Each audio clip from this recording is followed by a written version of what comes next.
Bem, gente, eu estou aqui com Luciel Neto, para os mais íntimos, Neto. Não sei se existe netinho, mas vamos lá.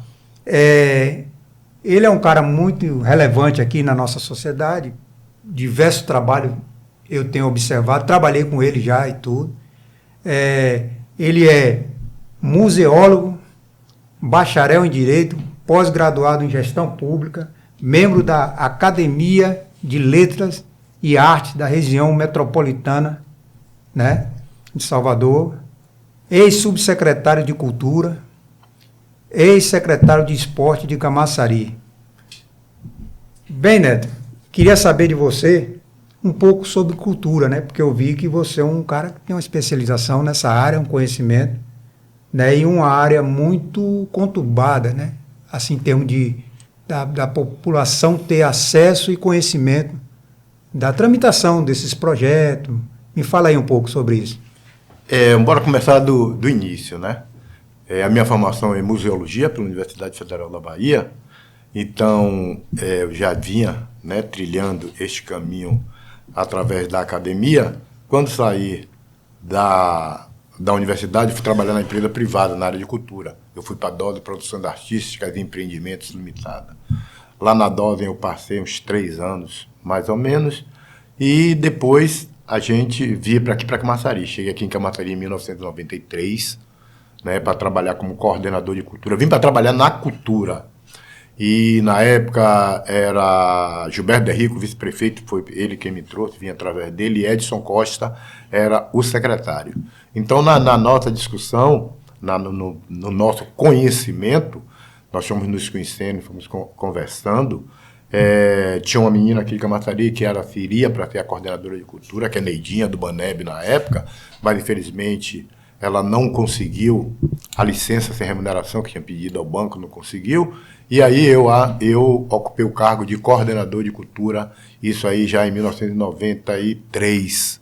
Fiquei 1 ano e pouco aqui, quando houve o rompimento entre Gilberto de Rico e Humberto Heller, aí retornei para Salvador, voltando em 97 no governo Tude.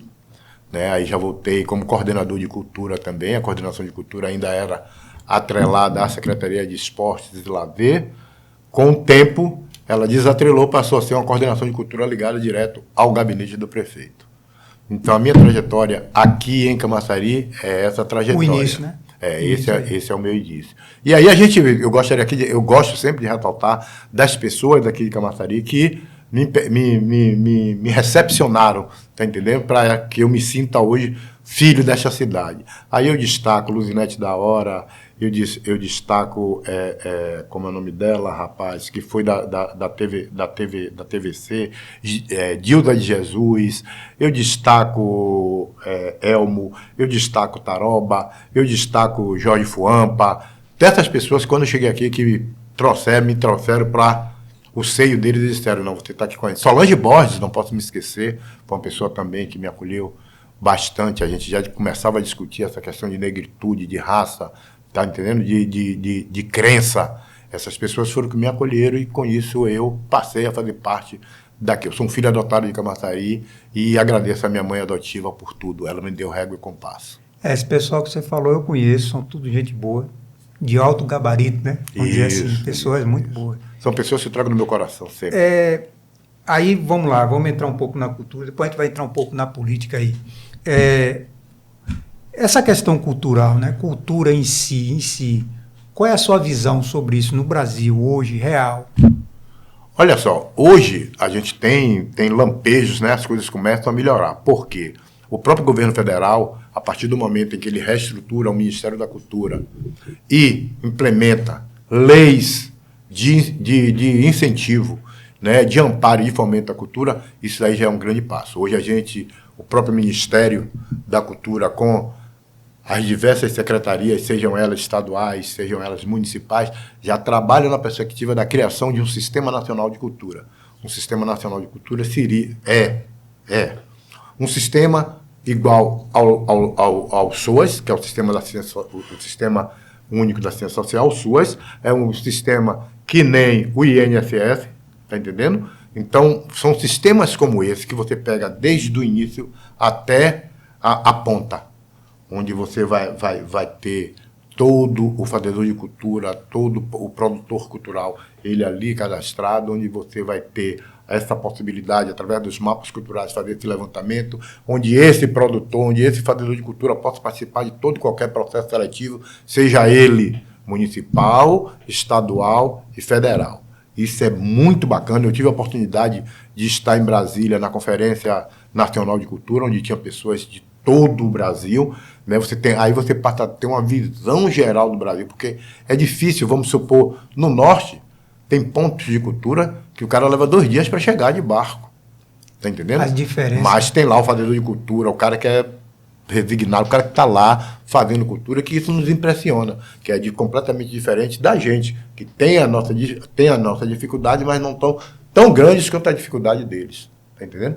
Então, o que é que faz hoje o governo federal? Procura ter conhecimento de toda essa realidade para quando você desenvolver atividades e estratégias, você tenha atividades e estratégias que venham atender de fato o fazedor de cultura. Então, para mim, isso é um avanço muito grande. Que já vem há um tempo, né? Isso aí modificando. É super interessante. É bom ressaltar que Camaçari já está na ponta. Eu tive a oportunidade de participar de algumas mesas, inclusive de falar para algumas mesas, né? Utilizando Camaçari como exemplo. Porque Camaçari hoje ele já tem um CPF. O que é o CPF? Ele tem o conselho, ele tem o plano e ele tem o fundo. Então, Camaçari já tem um CPF da cultura. O que é esse CPF? São condições primordiais para que você faça parte desse Sistema Nacional de Cultura. Então, Camaçari já tem essa coisa. Camaçari já tem um mapa cultural. Nós, da Secretaria de Camaçari, na gestão passada, tivemos a oportunidade de sair daqui de Camaçari para ir apresentar o mapa cultural para a Fundação Cultural do Estado e para a própria Secretaria de Cultura do Estado. Porque nós avançamos nessa questão de institucionalização, de profissionalização. Podemos ter até outros pecados que podemos tratar. Nada é perfeito. Nada é perfeito. Né? Tem que ir aperfeiçoando. Isso, né? Aperfeiçoando. Deixamos de atender algumas coisas, mas, por outro lado, nessa questão de profissionalização, de institucionalização da cultura, Camaçari foi, assim, exemplo para diversas cidades do estado da Bahia. Nós fomos convidados para apresentar, né? Para a diversidade. E para o Brasil, quando a gente teve a oportunidade de estar lá na Conferência Nacional. Mas na estadual, antes da Conferência Estadual, nós tivemos em Mata, Pojuca, uma série de cidades que fomos convidados para a gente falar sobre como era que estava sendo implantado o Plano Municipal de Cultura. Independente de polo político, etc., eu queria ver sua opinião, assim, o que hoje acontece ainda de negativo, né, porque tudo é um processo, né, de evolução, né, nesse sentido, da cultura, e o que a gente ainda está pecando, né, a nível nacional. Olha só, a gente está num momento de transição, até de conceitualização de cultura, né? Antigamente você não tinha, como é que eu posso dizer assim, um primor por escolher pessoas que trabalham com cultura, que tivessem essa tecnicidade de saber trabalhar, de fazer um projeto, de construir um plano, de construir um programa de cultura, seja ele para o município, seja ele para o Estado, seja ele para a União, né? E aí a gente vê que essa coisa começa a tomar um corpo de você ter o técnico, dentro de uma nomenclatura europeia, né, que nasce tudo isso aí, que é o Art Administration. Não é nem europeia, ela é americana. Né, o Art Administration, que é o administrador de arte, que depois ele toma um vulto maior e passa a ser um administrador de cultura mesmo, de programa, de projetos e de ações culturais. Então, quando você começa a trabalhar neste sentido, a gente já começa a ver uma melhora na produção. Temos dificuldade, são 5.517 municípios, se eu não me engano, que tem o Brasil. Para você encontrar pessoas nisso aí, é difícil. Vamos supor, a implantação da Lei Paulo Gustavo e da própria Aldir Blanc, tivemos dificuldades, porque tem interiores que não tem nenhuma Secretaria de Cultura. O prefeito, então, que foi que fez para que você democratizasse essas políticas públicas de cultura, permitiu que o prefeito nomeasse um servidor para fazer a administração da verba que era repassada para o município. Agora não, a gente já começa a cobrar, está entendendo? O governo federal já começa a fazer as amarrações, inclusive a destinação de capital é mediante contrapartida. Então, você vai começando a amarrar para que o sistema, quando ele estiver montado, ele tenha condições de fluir tranquilamente. Com isso, nós teremos uma produção de melhor qualidade e com maior frequência. A gente teve um momento que teve valores a ser devolvidos, né? Porque tudo feito assim, o processo veio para a mão, muito em cima da hora também, né? E aí teve esses problemas aí, né? Houveram percalços, está entendendo? Isso é um fato. Mas o que foi que aconteceu? Aconteceu um processo seletivo que foi questionado por um coletivo de artistas, judicializou, e a justiça achou por bem não validar aquele processo. Como não tínhamos mais tempo para que você fizesse um outro processo, para que você não tínhamos tempo hábil, o que aconteceu? A secretaria, o município de Camaçari foi obrigado a devolver a verba que veio do governo federal. Sim, aí vamos lá, para até encerrar mais esse papo de cultura, que tem outras conversas que a gente tem que relatar aqui. Por exemplo, hoje, a Secretaria de Cultura, ela estava basicamente parada, né? Ela ficou quase esse ano todo parada, começou a funcionar agora, né? Isso não causa também uma dificuldade nessa questão cultural, de acesso, né, dos músicos, dos artistas, dos pintores, escritores, de Camaçari não fica numa dificuldade difícil, não? Fica assim. Por quê? Aí a gente volta. A gente está em um momento de transição. Porque o que acontece? Os artistas, os fazedores de cultura, sempre desenvolveram as suas atividades baseado no Estado. No Estado, quando estou falando do Polo. No município, no Estado e na União. Sempre foi dependente disso. E quando você para, essa cadeia toda fica parada. Entendeu? A gente começa a retomar já teve um edital, o edital da PENAB 2, se eu não me engano, que já transcorreu, aí as pessoas já começam a fazer, já começam a ganhar dinheiro, a fazer dinheiro, a gerar dinheiro, porque a economia criativa, ela é uma geradora de emprego e de renda. Isso aí não há o que discutir. Então, o que é que você tem? Você tem justamente esta parada da cadeia. Então, o que foi que aconteceu? Houve realmente, você vem em uma gestão que ela daqui a pouco você tem uma fissura. Então, você tem que, de novo, rearrumar para que você comece a desenvolver e a soltar ações da sua gestão. Então, o que é? Nós estamos com 11 meses de gestão. Se eu não me engano, 11 meses, Foi. 10 anos, 11 meses. Também a gente tem que recordar. 11 meses. E eu vejo, nunca não me posicionei, porque eu achava que não tinha tempo hábil, não era tempo ainda para isso, mas eu acho hoje que há um certo atraso. Já dá para ser feito alguma coisa, ter feito, né? Há um certo atraso.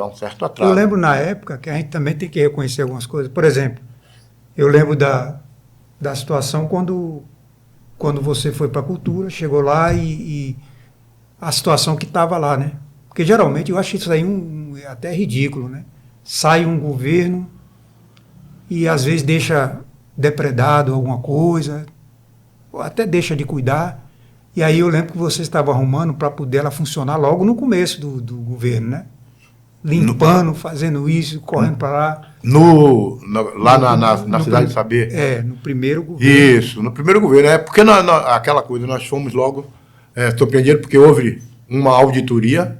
Então, depois da auditoria, foi que nos foi liberado a Cidade de Saber para que fôssemos lá. Vamos discutir, vamos. A secretaria vai instalar-se aqui? Vai sim. Como é que a secretaria vai instalar? E nessa coisa a gente teve que correr atrás mesmo. Foi uma agonia mesmo. Uma agonia. Éramos nós que trocávamos lâmpadas, éramos nós que fazíamos limpeza, essa coisa toda, porque nós queríamos funcionar, nós queríamos fazer. E fizemos. Realmente a gente tem que reconhecer que lá funcionou. Lá tinha uma época que a gente, como imprensa, a gente ia fazer matéria e vinha um assessor de comunicação do portão. Não entrava assim, não. Entendeu? Uhum. e acompanhava e observava. Eu acho bacana, até gentil também, né? Tem um lado bom disso aí. Mas não era como foi já no período de Elinaldo, por exemplo, que foi, o portão estava aberto.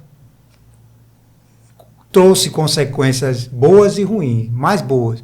Porque quando você deixa o portão aberto, entra outro tipo de gente, com outras intenções. Teve intervenções de algumas coisas lá, né? Da segurança e tal, que eu fiquei sabendo na época que eu estava lá fazendo um trabalho. Mas existe uma maneira de trabalhar diferente de cada governo. Isso é natural também, né? Mas vamos lá. E aí, falando sobre isso, Rui, é o seguinte, eu vejo todo qualquer espaço de cultura como espaço democrático, tá entendendo? A gente tem que dar acesso a todos.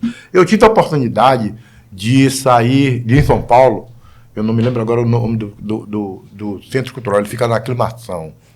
Ele é 4 vezes a Cidade do Saber. 4 vezes. Tem umas 4 entradas. Não te cobra qualquer tipo de identificação para que você acesse. Agora, por outro lado, você tem uma fiscalização interna intensa. Todos os lugares que você vai, você vê uma pessoa fardada, tá entendendo? Que é uma segurança extensiva. Câmera, onde você sabe o que faz. Então, mas eu fiquei impressionado justamente com isso. Lá, porque São Paulo é uma coisa assim que você não consegue imaginar. Então eu tive a oportunidade de passar onde estava o pessoal do skate, onde estava o pessoal do hip hop, entrei em uma sala de cinema, fui em uma exposição de chocolate suíço, onde você passava pelas gabines, no final você chegava na última gabine, aí você sentia o cheiro de chocolate, via a fumaça do chocolate, aí descia um chocolate e era depositado na sua frente. Para você degustar, cortesia para você degustar. Então você tinha tudo isso aí em um só lugar. Você tinha espaço de cinema, você tinha isso, você tinha aquilo, e não te cobrava identificação, tá entendendo? Para que você entre. Porque eu vejo como espaço democrático. Agora a gente tem que ter essa questão da vigilância, de ter o cuidado. Não, tem que ter. É um equipamento público. A gente sabe que existem as pessoas com instinto de depedração, que pode depedrar um equipamento daquele, essa coisa, a gente tem que ter. Mas você selecionar quem entra e quem sai em um equipamento público de cultura, realmente eu acho que é inadequado. Então vamos lá, vamos passar um pouco agora para política. O pessoal quer ouvir o que você pensa, como é que está, por exemplo. Antes de falar de Elinaldo e Flávio, eu queria saber, assim, por exemplo, hoje, para deputado federal e estadual, quem você vê aqui com possibilidade, assim, do modo geral? Todos os nomes que estão surgindo aí, de pré-candidatura, uns que vão surgir, que a gente sabe, né? Rapaz, para mim é difícil, né? É aquela coisa... Existem cientistas políticos, os caras que lidam com geopolítica, com isso, com aquilo, e que vai te mostrando cenários e lhe dando números. Eu não sou um cara dessa área, embora esteja apaixonado, estude. Tá entendendo? Estude. Eu cheguei a me matricular já 2 vezes, tanto na Escola Baiana de Direito como na Universidade Católica de Salvador, em uma pós-graduação em ciência política. Né? Em ciência política. E eu, de vez em quando, leio algumas coisas, alguns artigos, alguns livros, professor, algumas coisas. Foi muito bom nisso para mim. Li muito com ele. E aí você vai vendo. E a minha avaliação é de um cara curioso, leigo. Tá entendendo? Não tem qualquer fundamento. Não tem qualquer fundamento científico. Mas eu vejo que Elinaldo vai ter um cara que vai ter uma votação super expressiva aqui na Bahia. Eu não digo nem em Camaçari. Em Camaçari ele deve estar, se não o primeiro. Para mim, eu acho que será o primeiro para deputado estadual em número de votos aqui em Camaçari. Você tem Elinaldo. Você tem Flávio Matos, que ainda não sei dizer se federal ou estadual, mas me parece que é um cara que vai ser candidato a deputado federal, tá entendendo? É um direito que o assiste, teve uma votação expressiva na... Tanto como vereador, como... tanto como vereador, como para prefeito do município. Nós perdemos da prefeitura por menos de 2.500 votos, rapaz. Para um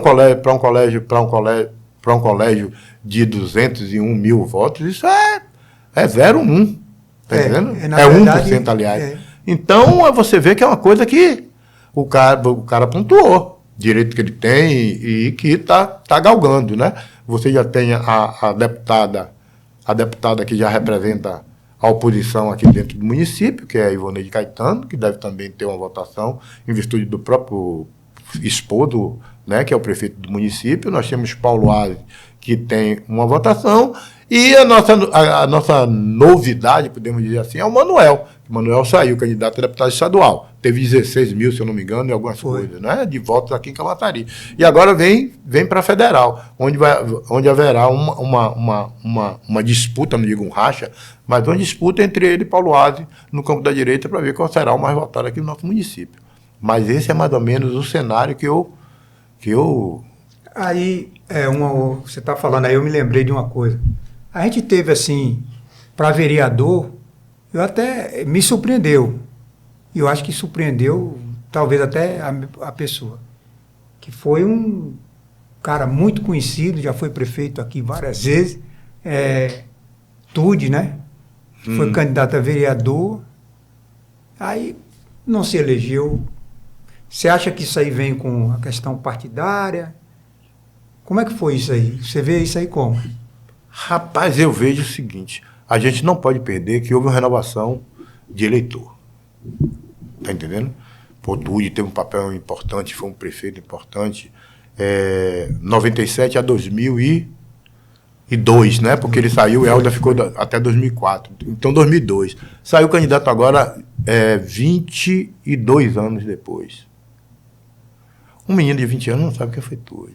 O pai dele sabe, mas o menino não sabe. E tem outro, ele ficou muito tempo fora, né? Isso. Então, se você pega a estatística eleitoral em Camaçari e diz, pô, quanto renovou esse eleitorado nesses 22 anos? Tá entendendo? Aí você começa a fazer as coisas porque inverteu os papéis. Antigamente, o pai era a liderança política dentro da família. Hoje não. Hoje, é o filho que é a liderança política, porque o filho teve a possibilidade de estudar, de ir para uma universidade e transformar-se em doutor. Está entendendo? E isso traz para o pai aquela coisa, se meu filho está falando que é doutor, época melhor. Aí acaba... Está entendendo? Interferindo direto. Então houve essa inversão e que a gente tem que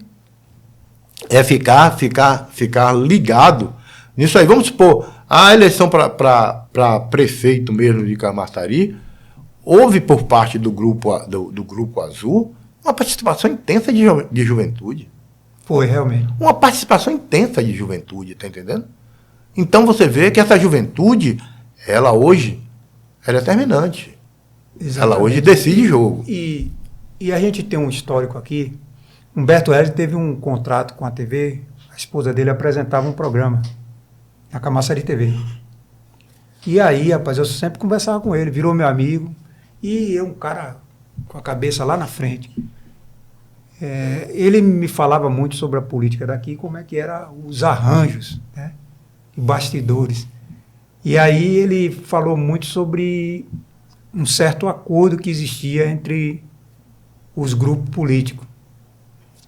E você pode notar que a gente vem desde muito tempo atrás, mais de 40 anos, que a gente é comandado por 4 pessoas, basicamente, em Camaçari. Não sei se você percebeu, lá você percebeu isso. E é uma coisa que eu sou contra, certo? Não adianta você dizer, experiência, o pessoal jovem vem chegando e mudou muito esse pensamento. Que na época tinha Tude do lado, né, vamos dizer assim, da direita, vamos dizer assim, tinha Tude e tinha Elinaldo. E aí acabou prevalecendo através das pesquisas internas, né, todo mundo faz, acabou ficando Elinaldo e vice Tude. Mas a gente já vê aí uma mudança, né, apesar de que agora Caetano retornou, né, pelo um suspiro, né, porque foi uma diferença muito pequena, mas a gente tem uma tendência, na minha visão, de melhora nesse quadro aí, da gente renovar. Mas renovou, foi pior, paciência, democracia é isso aí. Você tem que alternar o poder, né? E a renovação, ela se faz necessária, né? Porque a gente está de passagem. Um dia Exatamente. A gente vai passar e quem é que vai ficar? Quem é que vai assumir isso aí? Sim, porque, olha só, você pega o histórico, você tinha o grupo de Caetano contra o grupo de Tude e Humberto Heller. Aí daqui a pouco racha Humberto Heller com Tude, fica Tude, Humberto Heller se reflui, sai fora, fica Tude, o grupo de Caetano. Caetano fica 8 anos, depois vem Tude, fica 8 anos. Caetano fica 4 anos, sempre... Eles, né? Aí daqui você tem o surgimento de uma nova liderança, que é Elinaldo. Elinaldo é liderança, gente. Você pode falar o que quiser, o cara é liderança. O cara se tornou líder de um grupo político. Tá entendendo? Aí você tem Elinaldo que tornou, agora é Caetano e Elinaldo. Ou Caetano se renova, bicho, ou ele já vai, não deixa ninguém. Tá entendendo? Ou ele traz forças novas, pessoas novas. Tá entendendo? Não é ser novo somente cronologicamente, não. A gente não está falando de idade, não. A gente está falando de além da idade, no pensamento. Tá entendendo? No pensamento. Ou você traz essa renovação, ou você morre. Está fadado à morte, compadre. E a renovação agora, ela, para o pessoal mais antigo, eu não sei se foi você que me falou, mas faz tempo isso aí, ou foi outra pessoa que falou, eu sou analógico. Ah, isso! Né? Foi uma vez a gente estava conversando uma coisa, né? Então, por exemplo, mas a gente fala isso, e essa questão de informática, internet, a área digital, é uma pedra no sapato desse pessoal antigo. Né? A gente vê todo mundo, é lógico que a gente tem a cabeça, a gente vai aprendendo, todo mundo vai aprendendo, vai desenvolvendo. Mas se não houver na política, os líderes que tem hoje, por exemplo, uma coisa interessante, quem seria o sucessor de Caetano? Os caras não fazem. Né? Eu sou amigo de Marcelino, Jacques, que foi do PT e tal, os outros. Os caras não foram favorecidos na época deles. Entendeu? Chega a hora e cadê? Ele não dá aquela mão que precisa dar para poder, não, nós estamos juntos, eu vou lhe favorecer. Tá surgindo aí, por exemplo, o Tagner, né, que veio, eu conheço o Tagner, ele ia muito na TV, quando era o estúdio lá embaixo. Veio com muitos votos, né, para vereador. Né, agora talvez vai sair, deve estar saindo candidato a deputado. Mas a gente não vê Caetano dizer assim, ó, meu sucessor é esse aqui, porque Caetano não é mais nenhuma criança, né? Entendeu? Aí vem problema de saúde, vem isso, aquilo, que vai, pela idade, todo mundo vai tendo, como o próprio Lula. Lula, até AVC, né? Que é mais popular falando, teve no governo. E aí a gente perde, né? Porque ele é o presidente do Brasil. Se eu votei ou não nele, não interessa, mas é assim. Aí perde o presidente, olha a estrutura que está em volta do processo, fica fragilizada, porque ele não tem um sucessor, ele não tem um cara forte, pelo menos no nível dele, para poder, e tem que preparar, e a gente vê os caras que estão no poder, não preparam o sucessor, né? E aí tem esses dois problemas, hoje, que eu vejo na política, dentro do Camaçari, vamos olhar a Camaçari. A gente tem a dificuldade dos caras se modernizar politicamente com a estrutura que hoje o mundo oferece. Né? Tem uns aí que tá cabendo. Você pega assim, ó, por exemplo, um cara que é meu amigão, eu gosto dele pra caramba, Rui Magno. E outros. Não consegue fazer essa relação, né, do eleitorado com a tecnologia, com o sistema de hoje, esses caras. Não consegue. Então, a gente os jovens que estão nessa área, pô. E o cara que fizer isso aí, como eu falei, vai ser... Você traz aí diversas coisas para a gente discutir, né? Primeiro, eu vou pegar a questão de um mal da política brasileira. Nenhum campo, seja ele de direita ou de esquerda,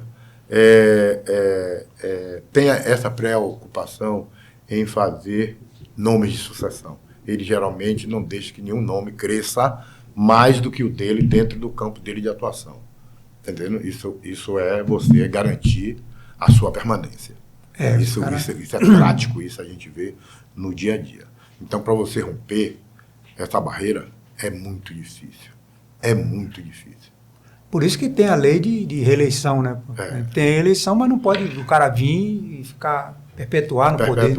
E agora tramita na Câmara Federal a possibilidade de não ter reeleição. Só uma eleição de 5 anos e... igual a gente teve agora. Teve eleição agora. Né? Isso no é Chile, uma coisa, né? que você trouxe aí que a gente tem que aprofundar e tem que estudar, porque existe de fato, dentro, tanto do campo da direita como do campo da esquerda, é essa predisposição, em não deixar que nenhum nome cresça além do nome do grande líder, vamos colocar assim. E aí você traz outra coisa que é justamente essa questão da linguagem, da absorção. Não adianta Luiz, como foi Rui Magno, trabalhar com 100 mil santinhos se eu, em um clique no computador, atinjo mais pessoas do que esses 100 mil santinhos vão atender. Então, essa troca de linguagem, de tecnologia, que você incorpora, o mais jovem incorpora a sua campanha. Hoje o cara faz uma coisa na rede social, impulsiona, que chega em 100, 200 mil pessoas. Você tem agora, por exemplo, Nicolas, 300 e poucos milhões, ou seja, a mesma pessoa viu várias vezes, né? Para dar esse tanto, né? Senão não tinha como. Mas para você ver, é um absurdo, né? Então você tem essas tecnologias que esses meninos dominam e que conseguem chegar. A preocupação no que diz respeito a tanto um como o outro, né? Tanto os meninos como... é o conteúdo. O que é que está trazendo de novo? O que é que está trazendo? O que é que está trazendo de agregação? Porque eu vejo que o papel do político, que querendo ou não querendo é um servidor público, querendo ou não querendo é um servidor público, é justamente de tentar, pelo menos tentar, minimizar todo e qualquer sofrimento da comunidade. Porque é para o povo, né?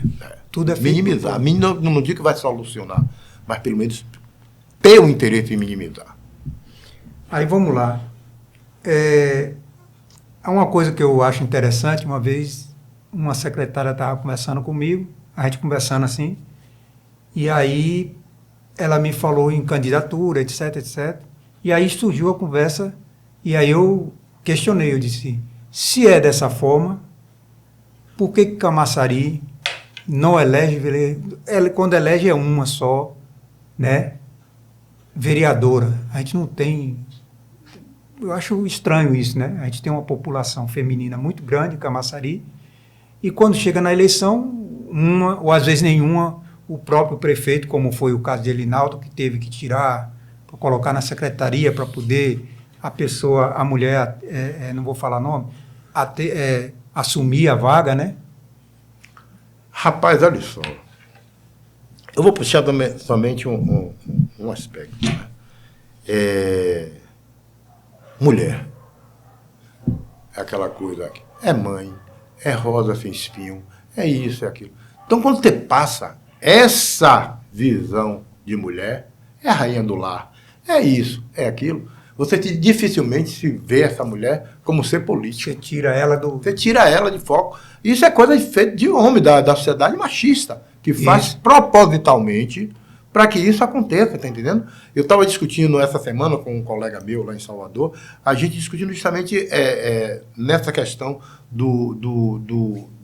da invisibilidade que você tenta dar a algumas classes. A gente estava conversando sobre raça negra. Como é que Salvador, uma cidade com quase 80% de população negra, 80%. Não faz políticos negros nos representando? Você vê a Câmara de Vereador hoje de Salvador, você tem uns 4 a 5, Silvio Humberto, aquele menino que é do PSOL, mais uns 3 ou 4, o resto é todo mundo branco, egresso de uma elite política. E aí a gente estava discutindo justamente isso, porque para nós negros,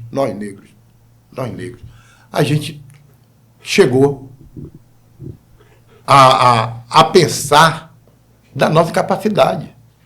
Porque, vamos supor, eu nunca vi um herói negro quando estava na escola, cara. Eu vim ter conhecimento de Zumbi dos Palmares, eu tinha 20 anos.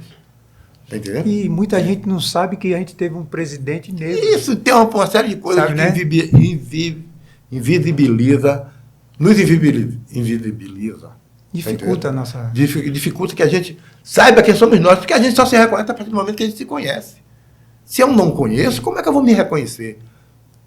Então, teve um movimento, né, para a eleição de um prefeito negro em Salvador, há uns 6, 5 anos atrás, que assim como surgiu, desapareceu. Então, a gente fica se perguntando, mas é o sistema, gente. O sistema não brinca, não. Enquanto a gente aqui conversando, tem a opção de cientista lá em cima, bicho, pensando como é que vai fazer para que eles continuem com o poder. É essa relação que a gente tem que ter conhecimento para ver de que forma é. Olha só, a história do. A gente vou pegar o negro, né? Que a gente está em novembro, está conversando sobre isso. A gente pega o negro. O negro, pô, o cara veio de lá, da África, escravizado. Já foi pego lá, tirou daqui, vem para cá. Estrategicamente, você colocava pessoas que falavam dialetos diferentes para que não tenha a comunicação, não é? Aí você mata um monte, quem se rebelava é morto, aí você vem para cá, aí você diz, porra, bicho, eu tenho os meus orixás a serem cultuados. O que é que eu faço? O que é que eu faço? Aí o cara disse, não, agora sincretismo religioso, bora tirar um orixá e colocar que é São Jorge e Oxóssi. Tá entendendo? É. E aí você consegue. Aí o cara disse, pô, rapaz, a nossa capoeira, o Estado mete pau em capoeirista, tá coisa toda. Bora transformar isso em dança. Passa a ser dança.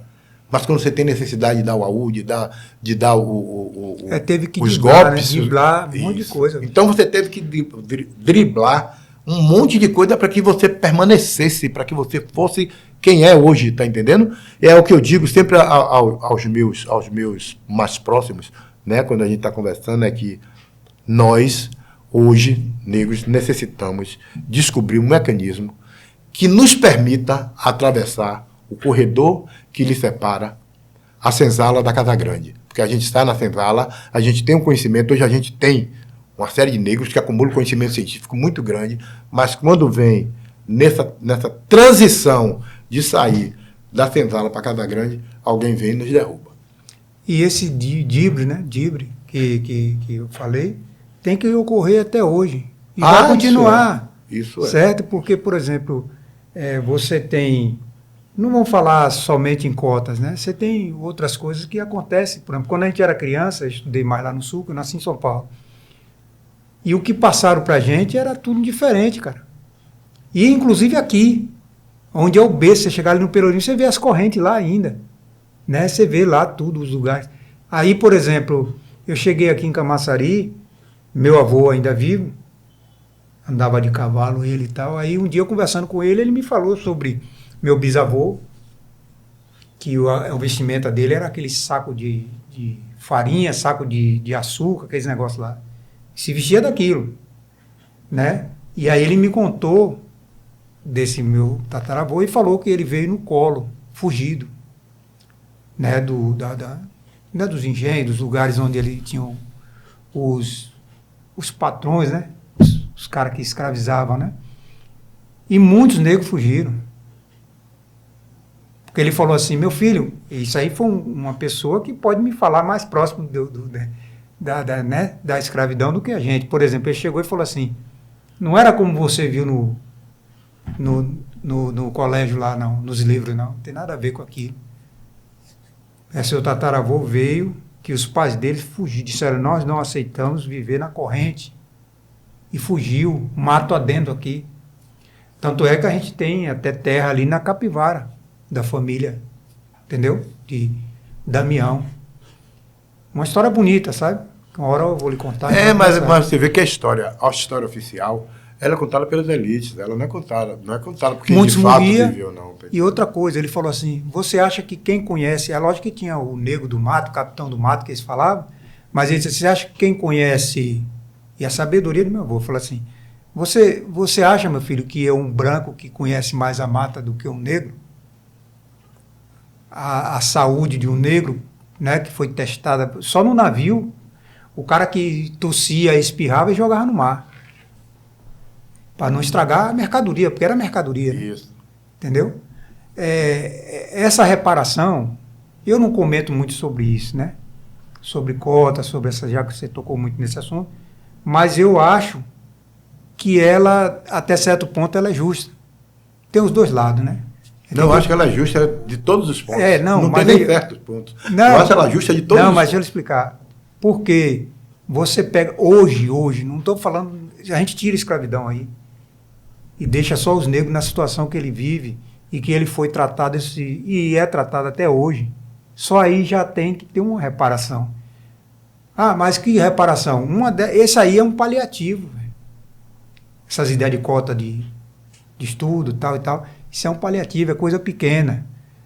A reparação maior que eu acho que deveria ter, na minha opinião, seria mudar toda a estrutura do Estado, a nível brasileiro. E aí você tem que mudar a estrutura da educação, de tudo, para depois você conseguir botar na cabeça de cada brasileiro de parar de falar assim, se estiver correndo um negro é ladrão. Porque virou cultura, botaram na cabeça das pessoas e até o menino brinca com isso, achando que é bonito. Então, quer dizer, já vive na consciência do cidadão. Rapaz, o pior processo de colonização que existe é o psicológico. Exatamente. O físico é o físico, você vai apanhar, vai tomar nas lombadas, vai ficar... Mas o psicológico é que vai lhe trazer consequências que são irreversíveis e irremediáveis. Está entendendo? Então, quando você vê essa questão de o negro correndo é ladrão, isso é aquilo outro, que sempre no sentido de nos desmerecer, é um processo que foi feito, cara. É um processo que os caras estão lá. A gente tem que acabar com a autoestima dessas pessoas. A gente tem que acabar, tá entendendo? Com o pensamento positivo dessas pessoas. Então, o que é que você cria? Umas piadas sem graças, umas coisas que não tem nexo.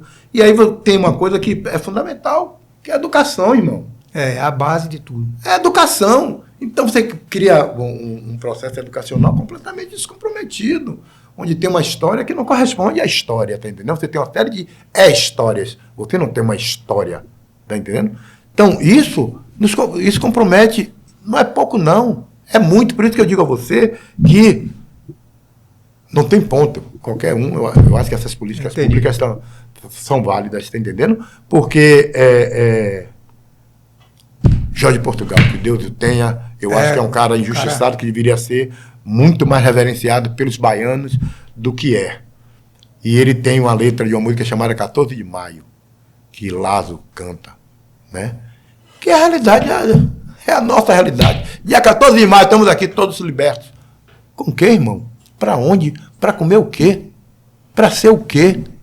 Aí você pega nessa mesma coisa aqui, negócio. A Rede Globo agora volta a apresentar Terra Nostra, onde você vê a leva de italianos que chegam ao Brasil com crédito, com terra. Não foi só italiano, não. Tá entendendo? Então tem japonês, tem lá você vê essa discrepância, bicho. Fomos nós negros, que contribuímos para a criação desse Estado, desse país e dessa nação. E como é que nós não somos respeitados, bicho? Tinha um pesquisador chamado Cesare, que eu, quando estava fazendo direito, a gente estudou sobre ele, que ele fez um estudo com 50 mil pessoas. É lógico que é colaboradores que fizeram com ele, né? Em vários lugares, países diferentes, os caras, colaboradores, fizeram a pesquisa, seguindo o protocolo dele e tal, e aí atingiram esse número impressionante de 25 mil pessoas. Qual foi a ideia dele? É uma coisa que até hoje acontece, né? Essa observação de a característica física do cidadão ser mais propício a ser um marginal do que as... Olha que situação. E aí, isso aí, naquela época, isso aí se propagou pelo mundo, essa ideia, né? E aí chegou um momento no Brasil em que a gente tinha essa preocupação. Não sei quem é que tinha essa preocupação, mas tinha essa preocupação de não ter muito essa mistura com negro, porque a gente iria estragar o país. Tem aí, essa história está aí para todo mundo ler. Eu estou querendo me lembrar o nome dele. Foi aí que eu conheço a história. Inclusive, um dos adeptos desse pensamento era Nina Rodrigues. Então, brasileiro, aqui, baiano. Nina Rodrigues tinha esse pensamento. Não, a questão da cabeça redonda, essa coisa toda, que eram características de marginais, de marginalização.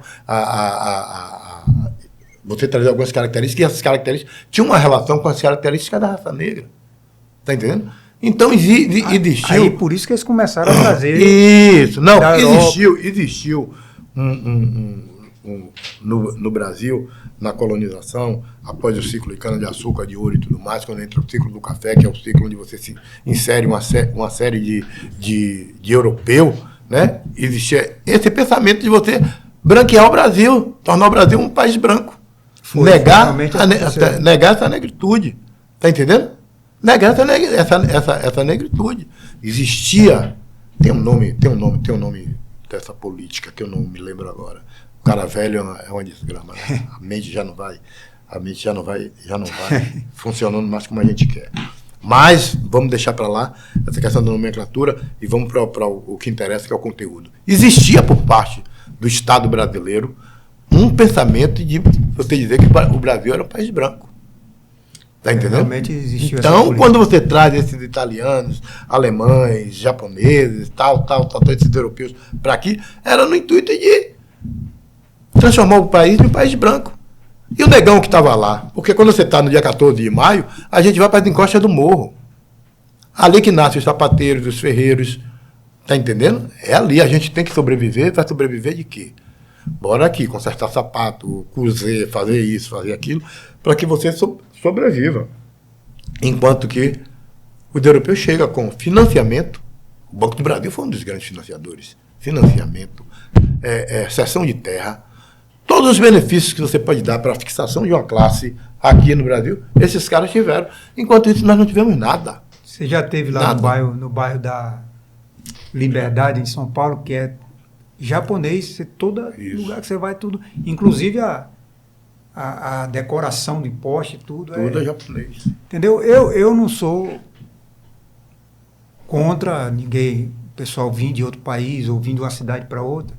Isso aí, para mim, besteira. O ser humano é só um mesmo, né? E vai acabar tendo que conviver um com o outro mais cedo ou mais tarde. Mas, nesse sentido aí, foi complicado. A ideia que surgiu para trazer esse pessoal para o Brasil, que foi chocante. Trazer para o Brasil não é chocante, mas a ideia foi chocante. Entendeu? A finalidade. A finalidade, o que eles pensaram. A finalidade é que é chocante, cara. Um dia nós vamos vir para cá para a gente abordar esse tema, porque hoje a gente diversificou um pouco a conversa, né? A primeira vez que a gente bate um papo.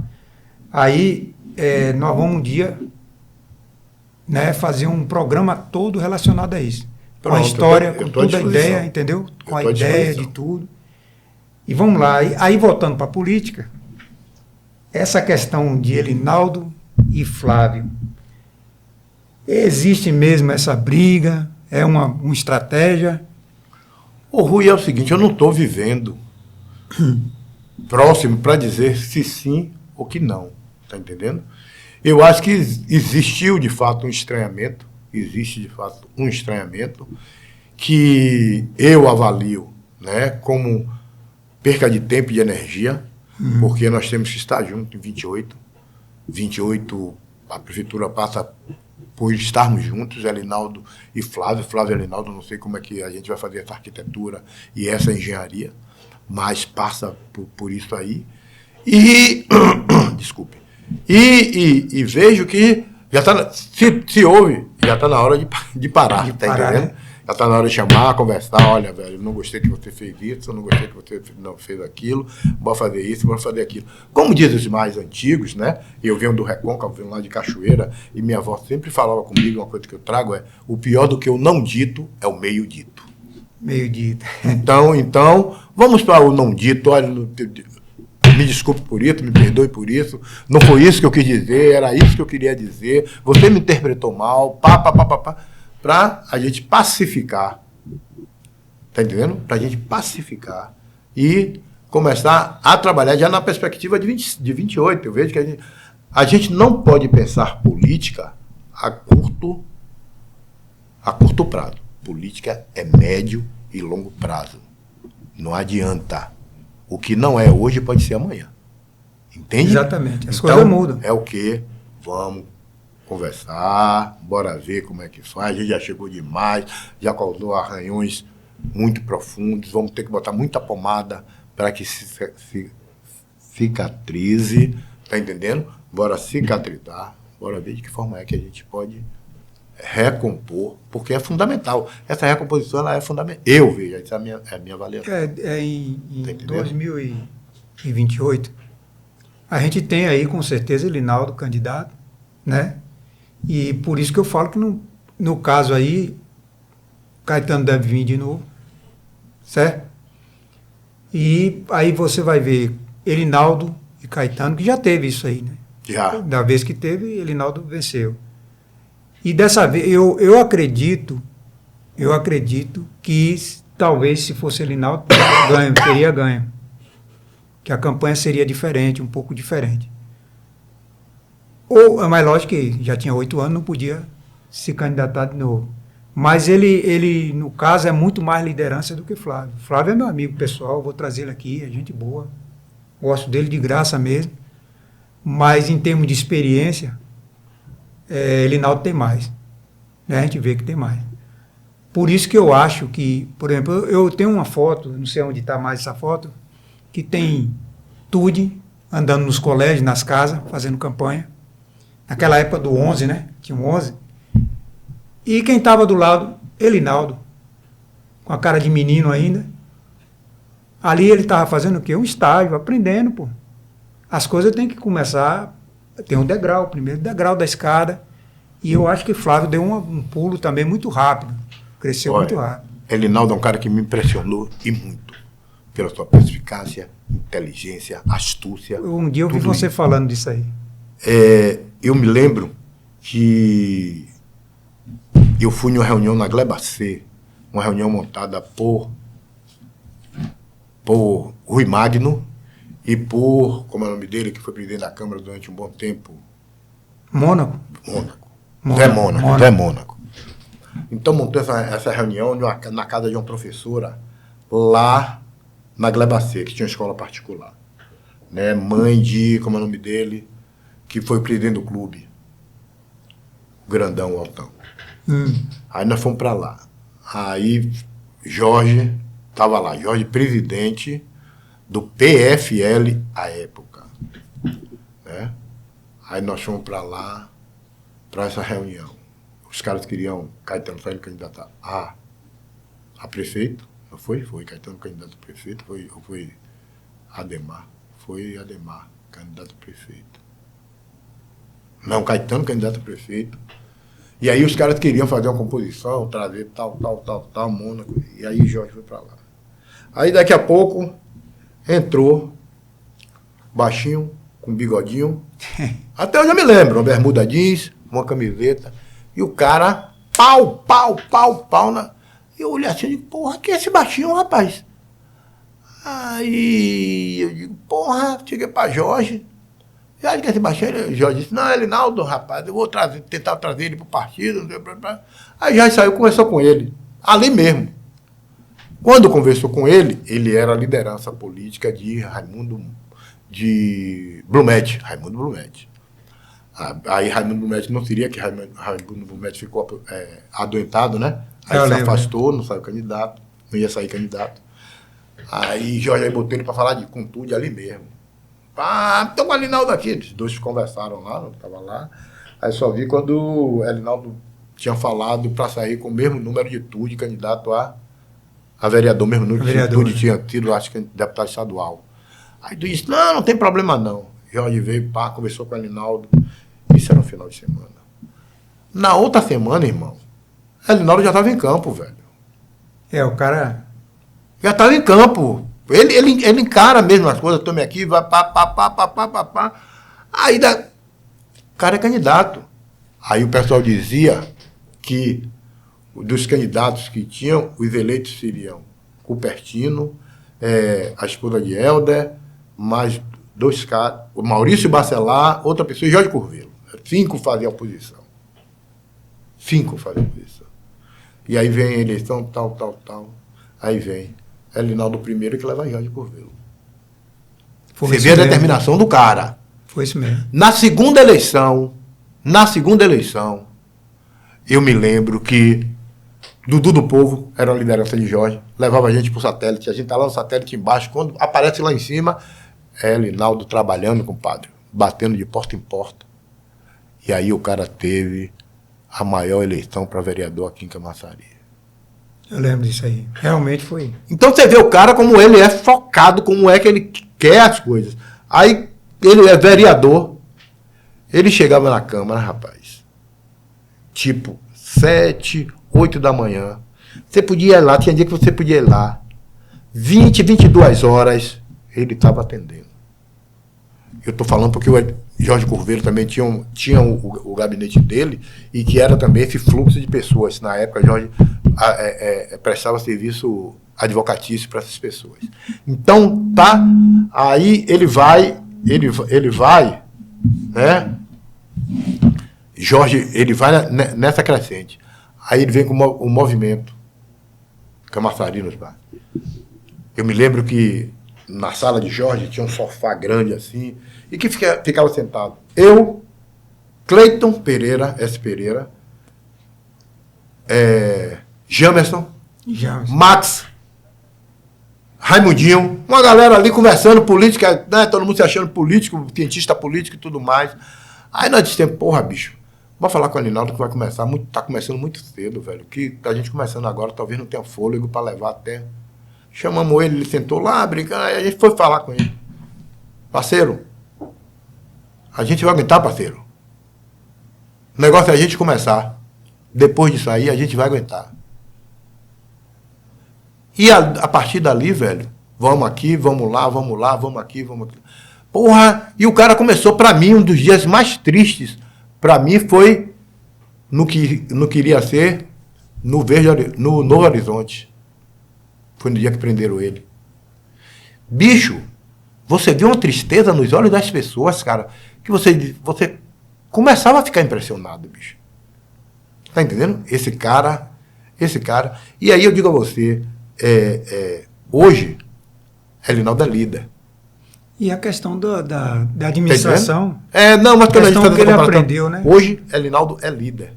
Hoje, Flávio é um político em ascensão. Essa é a grande diferença.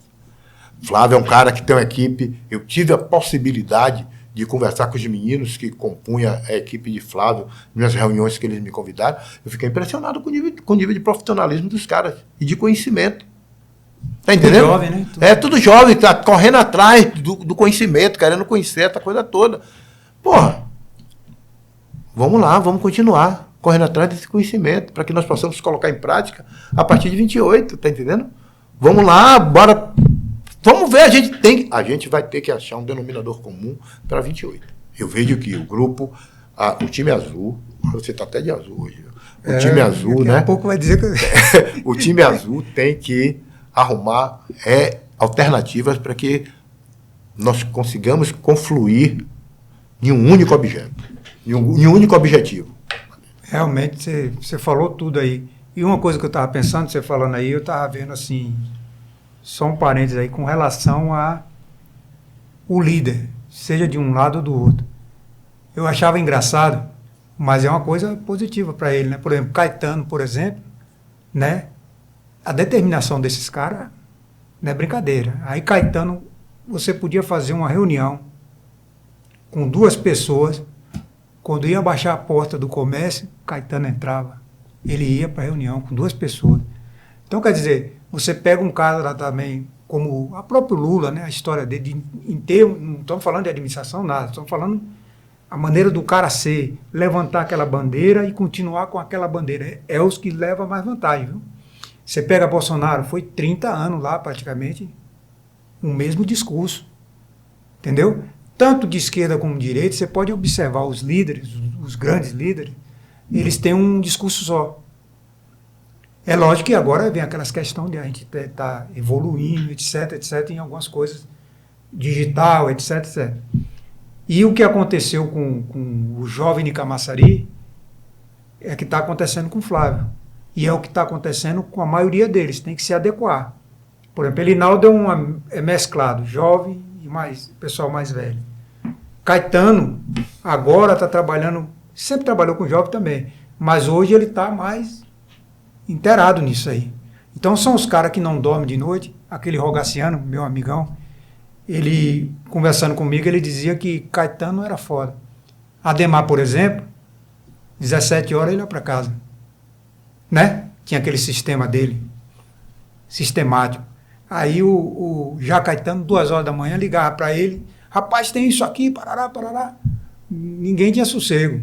E deve ser agora a mesma coisa. Então são os caras que são muito ativos. Tanto Elinaldo, e Elinaldo é assim. Elinaldo é ativo. Vamos supor, eu mesmo já tive a oportunidade de ligar para Elinaldo, tipo 8, 9 horas da noite, ele não atender. Quando deu 11h30, meia-noite, ele ligar para mim.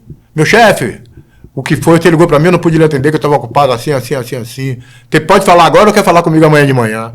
Tá entendendo? Então é um cara nesse sentido, que o cara está sempre atento.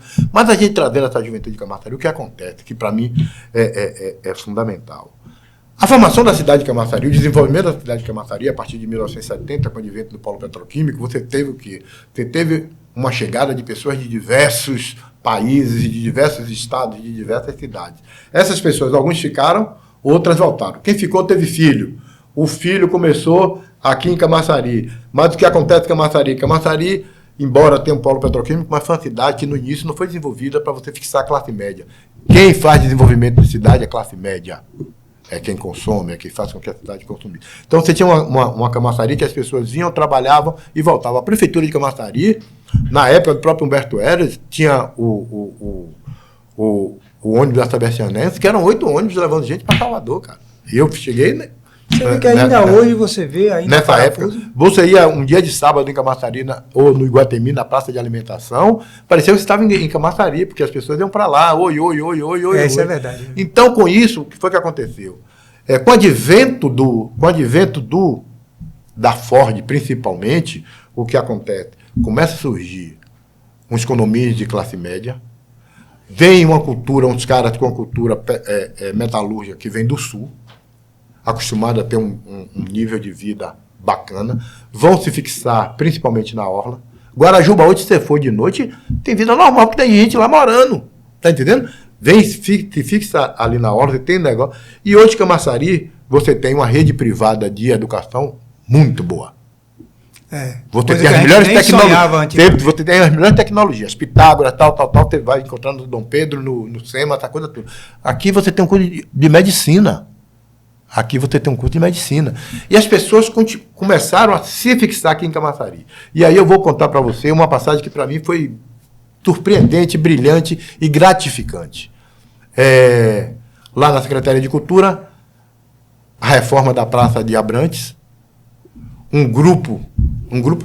a Comissão de Cultura da OAB provocou a Superintendência do Patrimônio da União, a SPU, o SFAM, sobre as escavações que estavam acontecendo na praça, questionando a possibilidade de danificação do parque arqueológico, né? Que é o patrimônio do parque arqueológico.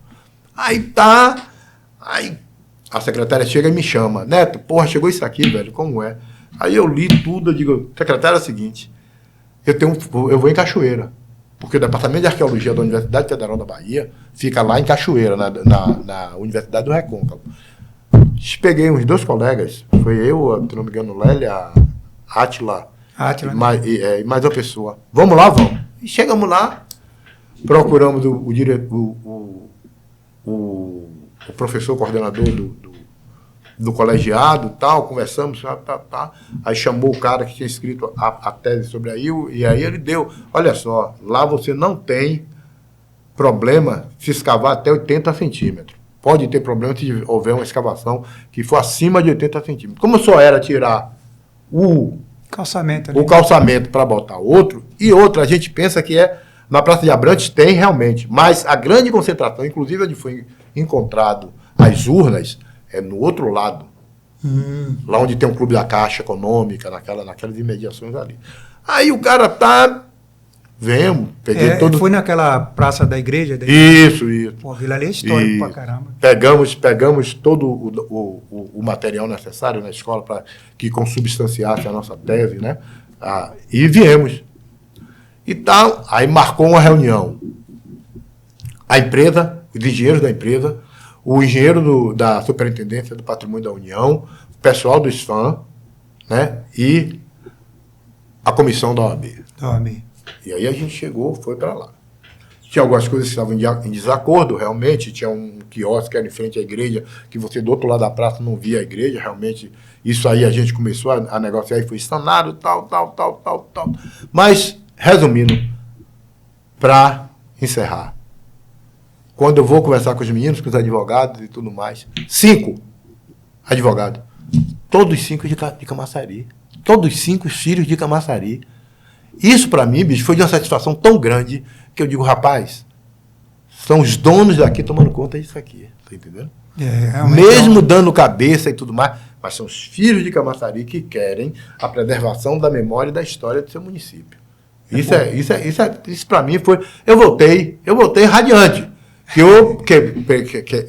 Esquentei a pestana, né, com os colegas estudando, para a gente fazer, tal. Fomos nos fãs, tudo que a gente podia fazer para se contrapor, nós fizemos. E chegamos lá, conversamos, diálogo bonito, científico, tá entendendo? E que chegou à conclusão, tanto que a obra continuou e os pontos mais graves, vamos colocar assim, eles foram sanados e a gente inaugurou, a administração inaugurou e está lá.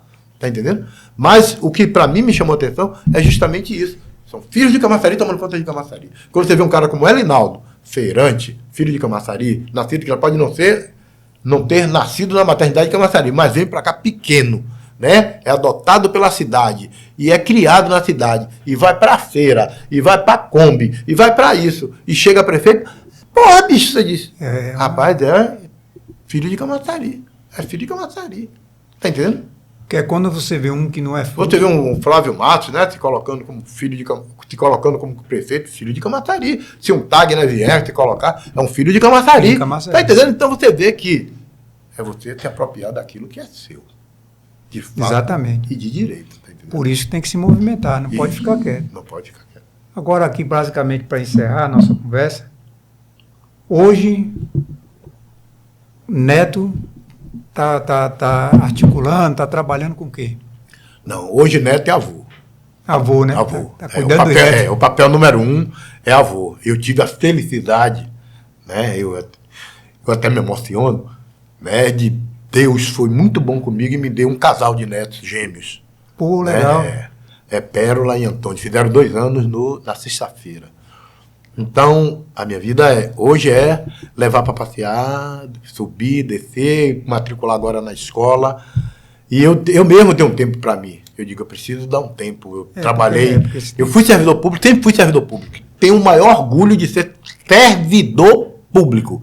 Eu não fui funcionário da prefeitura, eu fui servidor público. Tenho consciência de que fui servidor público. Tá entendendo? Fui servidor público. E aí, quando acabou a gestão de Elinaldo, eu já estava aposentado, né? Um ano antes de terminar, eu já tinha mais que 38 anos de contribuição. E aí acessei o INSS e consegui a aposentadoria, tá entendendo? E eu disse, olha, vou dar um tempo. Chamei a esposa, conversei, né? O filho também, conversei, só tenho um filho, chamei a esposa. Conheço ele, né? Conversei com ela. Aí ela disse, não, velho, já está na hora, porque nesses últimos 10 anos eu nunca tirei umas férias. Nunca tirei umas férias. Não viajei nem nada, porque no verão era que a gente tinha um projeto de verão, final de semana é que você trabalha tal, e tudo mais. Eu digo, eu vou tirar um tempo aqui para dar uma descansada. E aí eu estou cuidando de neto, de vez em quando me ligam, me pedem para fazer um parecer de um projeto, de um projeto, e aí eu faço parecer, ajudo a escrever o projeto. Eu tenho a minha contribuição com a instituição lá em Salvador, que é a ACL8, Associação Cultural Linha 8, que é uma associação cultural, uma organização sem fins lucrativos, lá na Liberdade, de onde eu me criei, né? E aí juntou um grupo de colegas de colégio. Hoje já está todo mundo formado, um é médico, outro dentista, outro é auditor do INSS e tal. Nós nos juntamos, conseguimos um espaço lá, que era a antiga Festa do Povo, e lá nós temos aula de boxe, de dança, de computação, de percussão, e tomamos conta desse processo, né? Então estamos sempre, para não ficar parado, porque diz que mente parada enferruja, mas não é mais como E você está morando aonde agora? Lá em Salvador ou aqui mesmo? Olha, eu estava mais em Jacuípe. Com o nascimento dos netos, eu fui para Salvador, porque eles estão lá em Salvador. Tem que... E eu venho geralmente quinta-feira, fico em Jacuípe até domingo, retorno domingo no final da tarde, aí fico segunda, terça, quarta, muitas vezes quinta, com ele lá em Salvador.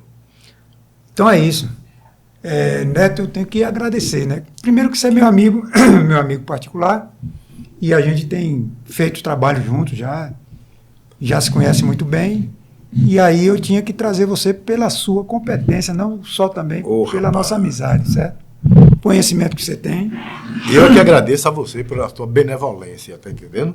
Porra, me convidar, estou aqui com o maior prazer, justamente por essa nossa relação construída através de trabalho lá na Cidade de Saber. Já conhecia Rui de vista, mas nunca tinha batido um papo com o Rui. Quando o Rui chegou com o projeto da TV lá, eu fiquei impressionado, estava falando com ele, inclusive, se nós tivéssemos levado aquele projeto, como foi pensado de início, hoje nós tiramos um salto qualitativo que é brincadeira, né?